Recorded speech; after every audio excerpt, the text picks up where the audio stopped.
All right, well, we already know that the House Judiciary Committee has been working really, really hard to get Bob Mueller to testify before their committee. That is not happening anytime soon. Apparently, they could not agree on acceptable terms, so there's sort of sit and wait on this. The Arizona Congressman, House Judiciary Committee member Andy Biggs with us right now. Congressman, thank you for taking the time, coming in on Saturday. Much appreciated. Thanks, Neil. All right, so I guess that wasn't worthy of even a Fox News alert that Mueller wouldn't appear. I guess the other issue is, as a private citizen, could he?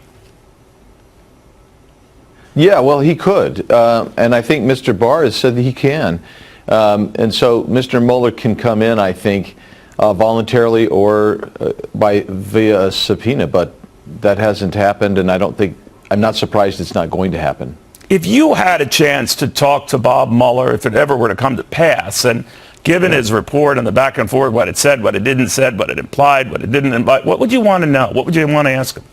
Well, there's a whole plethora of things to ask Mr. Mueller, but I think we want to get back to the construction of his team. I think we want to get back to how the Russian and the Mueller investigations both were started, how we got there, Peter Strzok's role. I think we want to compare with the FISA research. We'd want to find out why he left a lot of that information out on the origins of this investigation. I think we'd want to get all the way down to the documents that he saw, and also why he included a whole almost 200 pages on obstruction of justice when that wasn't his mission, and he decided that he couldn't indict, and that seems a little bit out of the ordinary as well. You know, the back and forth on this now goes to the president's tax returns, getting hands on them from, I guess, the last 6 years. Multiple committees in the House are pursuing the same thing. Would they add any value to you? Not really. I'm baffled that they're so focused and on that, and I view it consistently as a desire to delegitimize the president, throw mud on him any way they can. And so, I mean, you got the New York Times publishing 30-year-old tax returns. Good grief. It just doesn't make sense to me. But that's where we've come to in Congress today. One of the revelations of the tax returns that were released is that, Donald Trump, the businessman, might not, again, there's no way to qualify this, but might not have been the business sensation, the genius that, he marketed himself to be. Does that even matter to you at this stage, or what? Well, two things about that. First of all, a profit and loss statement might look completely different than a tax return. I mean, tax returns are based on strategies to minimize your tax payment and the convolutions within the tax code as it is. But the second thing is, what does it have to do with a roaring economy today? I mean, and what he's doing as president today? It really doesn't. He's done a good job as president. We have just a great economy. It's probably the best that I can remember since the 80s, and I just think that it's a distraction, and people don't want to talk about that. All right. Do you want to talk about the Senate Intelligence Committee wanting to hear from Donald Trump Jr.? How do you feel about that? I think that was one of the most absurd things. Talk about a circular firing squad. I mean, this thing should be over, and the Democrats are trying to pour more gas, try to get the charcoal lit in the rain. That's coming from a Republican chairman. Yeah, I know. And so I'm trying to figure out why he decided, well, let's pour a little more lighter fluid on it. Don Jr. had a deal. He testified for more than 25 hours. The deal was that he'd come in once and testify. Well, apparently there might have been some inconsistencies, right? Well, we don't know that. I mean, who knows why they're doing it, but it just doesn't make sense to me. And so, if you were Donald Trump Jr., you wouldn't go. Yeah, I would say why. Okay. So, yeah. All right, Congressman. Hope you and your family enjoy Mother's Day. Treat her out. Do something big. Yeah, thanks. Right. We'll do, Neil. All right, excellent. Thank you, sir. We now have, by the way, written proof. The United States government knew well before the FBI secured a FISA warrant to spy on the Trump presidential campaign. That British spy Christopher Steele had a political motive, clear and unequivocal, thanks to the reporting of our next guest here. Joining us tonight, award-winning investigative journalist whose reporting has been at the forefront of Spygate for years now, The Hill's John Solomon. John, great to have you with us. And again, great as to always, be with you, Lou. Thanks for your terrific, outstanding Thank you. reporting.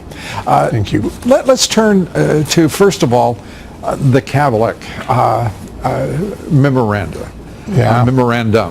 And what it means that was presented to the FBI in their possession long before Carter Page's FISA warrant had been approved by the court.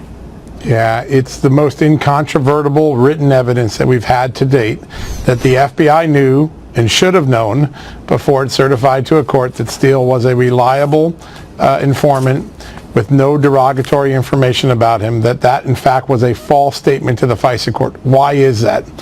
To be reliable and to have no derogatory information, you have had to give the FBI accurate and the U.S. government accurate information. The State Department memo blows a hole in one of the biggest theories he was sharing with the FBI and the State Department at that moment. And that was that the Russians were paying for their hacking operation out of a Russian consulate in Miami. Guess what? The Russians didn't have a consulate in Miami. That's how disprovable his statement was. And the State Department flagged it before sending it to the FBI. In order to be reliable, you have to be abiding by your agreement. That means you can't be leaking to the State Department, and you can't be leaking to the Washington Post and New York Times, which the State Department memo captured. And I think that is a very significant development. And third off, your motive should be to help the counterintelligence investigation. He described a very clear motive during his meeting at the State Department. I have to get this information out. My client is keen to get this information out by Election Day. So he was driven by politics, not by the counterintelligence interests of the FBI. All of those are considered derogatory information in the intelligence world and should have been disclosed to the FISA court. Stunning that none of that happened is required. Yeah. I do want to just parenthetically say I am so impressed by the former Deputy Assistant Secretary of State, Kathleen Kavlik, who demonstrated, I think, extreme talent, competence, and integrity. She stands apart from almost every name that surfaces in this story that, as I said, you've been at the forefront of revealing and covering here. Your thoughts about her within this? Yeah, well, first, her notes are remarkably detailed and careful and precise, and so you're able to tell exactly what's going on. She writes a memo and then she sends it to the FBI. I think you have to take a look at her boss, too, Victoria Nuland, who has said something that has rung in my ears for a long time, and that is, as soon as I saw Christopher Steele's dossier at the State Department, I saw it for what it was. It was politics, it was electioneering, it had no role in the State Department or with career officials, and if we did, we would have been violating the Hatch Act, which prohibits political activity by government officials. If the State Department could figure out that Christopher Steele in a 45-minute meeting was giving him false information, was overtly political, and was violating his FBI agreement, you think those FBI counterintelligence investigators who gave us this warrant and gave us this 2.5-year investigation could have figured it out before they went to the FISA court? It's remarkable for what it says about the state of the FBI at that moment. The political deadline that Steele not only acknowledged but insisted be met by all parties, whether at the State Department, whether at the FBI. This on its face is a problem. One would think a determinate problem for anyone who came into contact with him. He looks worse by the day, and so does the FBI in nearly every way. Yeah, sadly, and the FBI does a lot of great work for this country every day, but there was a period in time where the leadership, particularly in the counterintelligence division and the deputy director and the former director, Comey and McCabe, where the FBI got hijacked for a political dirty trick, and that should concern us all. Concerning, too, as we conclude here, John, is the role of Christopher Wray in trying to bury the Kavlik memorandum.